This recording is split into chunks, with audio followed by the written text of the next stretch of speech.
Halo teman-teman semua, aku Evelyn dan hari ini aku mau ngebahas sesuatu yang seru banget, tapi sering bikin pusing kalau dibaca di buku hukum. Tenang aja, bakalan ada pengetahuan menarik yang bakalan aku share di sini. Pernah nggak sih kalian bayangin kalau di tengah laut nih muncul sebuah pulau dan orang-orang dalam pulau itu bilang kalau ini negara mereka? Nggak segampang itu ya guys, ada aturannya.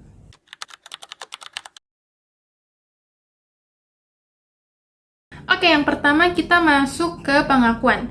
Bayangin nih, kamu orang baru, tinggal di lingkungan baru, dan kamu itu baru dianggap kalau misalnya mereka nyapa kamu atau enggak kamu diakuin sebagai tetangga mereka. Nah, ini sama halnya kayak teori pengakuan di hukum internasional.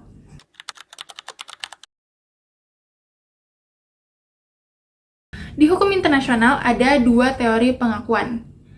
Misal, kalau ada yang bilang, pokoknya lu punya rakyat dan wilayah, lu otomatis jadi negara. Nah, itu masuk ke teori deklaratif. Jadi syaratnya tuh ada unsur-unsur objektif, misal rakyat, wilayah, dan pemerintah. Tapi ada juga nih yang cukup galak, bilang kayak gini, gak bisa, lu baru jadi negara kalau gue dan negara lain ngakuin kalau lu adalah negara. Nah, itu masuk ke teori konstitutif. Jadi, harus diakui dulu oleh negara lain, baru deh bisa menciptakan suatu negara, status negara.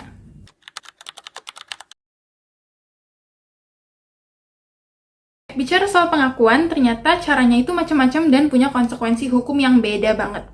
Biar kalian gak bingung, kita bagi jadi dua kelompok besar. Ada kelompok status dan kelompok doktrin. Kelompok status ini mengenai seberapa mantap sebuah negara mengakui negara lain.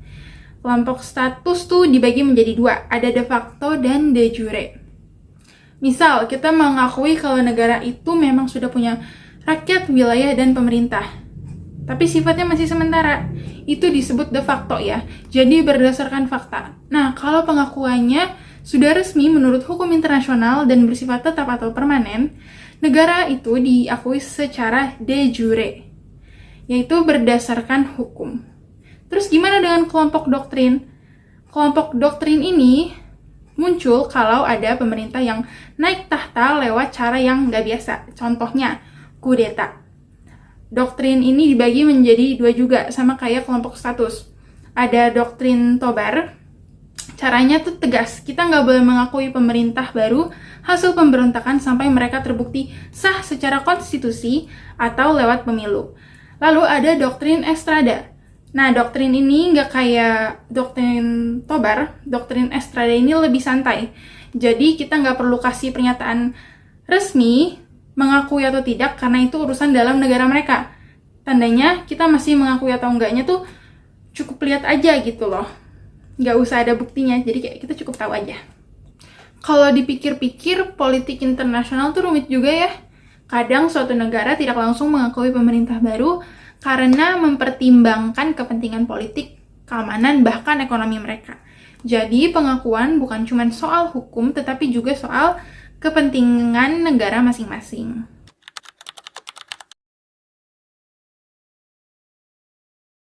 Terus gimana dengan kelompok pemberontak? Gimana sih kelompok pemberontak bisa diakui sebagai belligerent?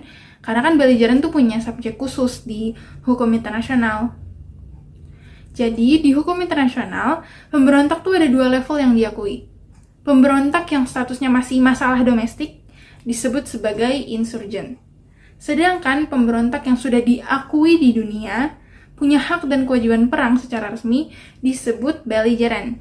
Jadi, itu semua tergantung sudah diakui atau belumnya di mata dunia ya.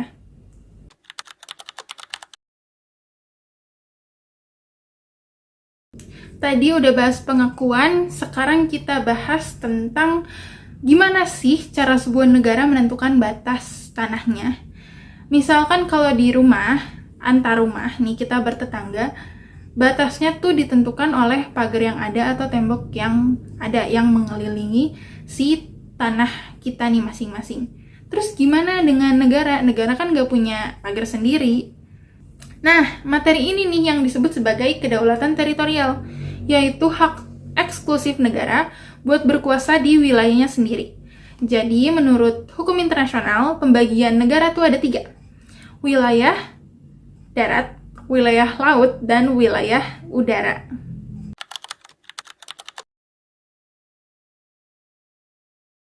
Yang pertama, kita masuk ke wilayah darat dulu. Jadi wilayah darat ini ada 6 cara nih pembagian wilayahnya. Yang pertama ada okupasi, penguasaan wilayah suatu negara oleh negara lain dengan kekuatan militer, tetapi wilayah itu belum sah menjadi milik negara penduduk. Ini gampangnya tuh kayak gini, nemu tanah kosong tak bertuan, nggak ada yang punya, terus kita urus secara nyata. Nah, itu yang disebut sebagai okupasi. Lalu yang kedua ada preskripsi, cara memperoleh wilayah karena suatu negara menguasai dan menjalankan pemerintah atas wilayah itu dalam waktu lama tanpa protes dari negara lain. Kayak ngambil wilayah orang lain yang sudah lama banget ditelantarin dan pemiliknya tuh nggak protes. Itu yang disebut sebagai preskripsi. Lalu yang ketiga ada kesi. Kesi ini adalah penyerahan wilayah dari suatu negara ke negara lain berdasarkan perjanjian atau kesepakatan. Jadi dua-duanya sama-sama sepakat. Jadi resmi ya penyerahan wilayahnya ini. Yang keempat ada akresi, yaitu wilayah yang nambah sendiri karena faktor alam, misalnya ada endapan sungai atau gunung meletus. Lalu yang kelima ada referendum, pemungutan suara rakyat untuk menentukan pilihan mengenai status wilayah atau persoalan politik tertentu. Nah, itu yang disebut sebagai referendum. Dan yang terakhir, yang keenam, ada aneksasi. Aneksasi adalah penggabungan atau pencaplokan wilayah negara lain secara sepihak menjadi bagian dari suatu negara.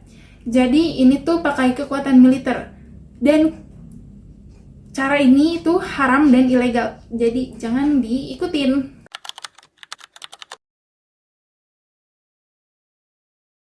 Oke, sekarang kita masuk ke wilayah laut nih.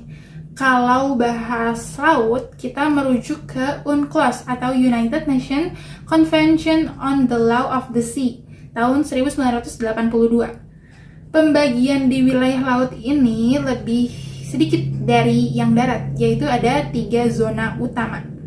Yang pertama ada laut teritorial yang diukur 12 mil jauhnya dari garis pantai negara kita masing-masing. Jadi dalam wilayah ini, kedaulatan kita berlaku penuh di sini. Apapun yang terjadi, hukum kita yang berlaku, tapi kita juga wajib kasih hak lintas damai buat kapal-kapal asing yang lewat. Lalu, yang kedua ada ZEE atau Zona Ekonomi Eksklusif. Nah, wilayah ini dihitung 200 mil jauhnya dari garis pantai. Di sini kita punya hak berdaulat, artinya airnya boleh dilewati siapa saja, tapi ikan, minyak, dan gasnya, sumber daya alamnya tuh cuman boleh kita yang ngambil. Yang ketiga ada landas kontinen, yaitu wilayah dasar laut dan tanah di bawah laut yang menjadi kelanjutan alami daratan suatu negara, serta dapat dimanfaatkan untuk mengambil sumber daya alam seperti minyak, gas, dan mineral.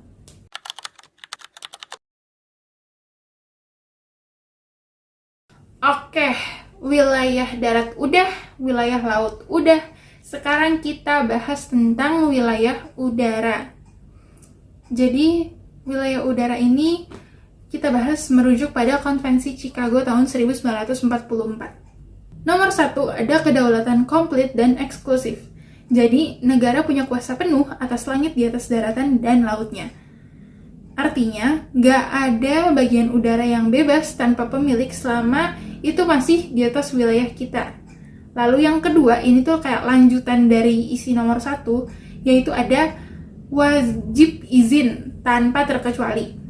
Beda banget sama di laut, yang kalau di laut kan kapal asing tuh boleh lewat, asalkan kita tuh jaga norma dan keamanan lautan yang kita lewatin ini. Beda. Kalau di udara, nggak ada istilah numpang lewat atau lintas damai. Mau pesawatnya terbang tinggi banget, rendah sekalipun, mereka wajib minta izin sebelum masuk ke wilayah negara tersebut. Jadi kesimpulannya, kalau di wilayah udara, kita mau terbang ke negara orang lain, kita tuh harus punya izin. Kalau nggak ada izin, itu bisa melanggar kedaulatan negara.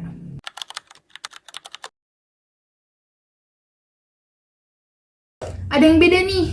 Ada ruang angkasa yang aturannya beda total karena dianggap sebagai milik bersama umat manusia. Jadi nggak ada negara yang boleh mengklaim kedaulatan di sana, sehingga kita semua negara bebas melakukan eksplor untuk tujuan damai. Dan uniknya, sampai sekarang belum ada kesepakatan internasional tentang batas tinggi, seberapa jauh, seberapa tinggi manakah ruang angkasa ini bisa dijelajahi. Nah, itu dia podcast kecil kita yang ngebahas tentang pengakuan dan kedaulatan teritorial. Segala kesalahan atas penyampaian yang dilakukan selama video mohon dimaafkan. Aku Evelyn pamit undur diri. Bye-bye. Thank you everyone! Thank you Elmar! Boom!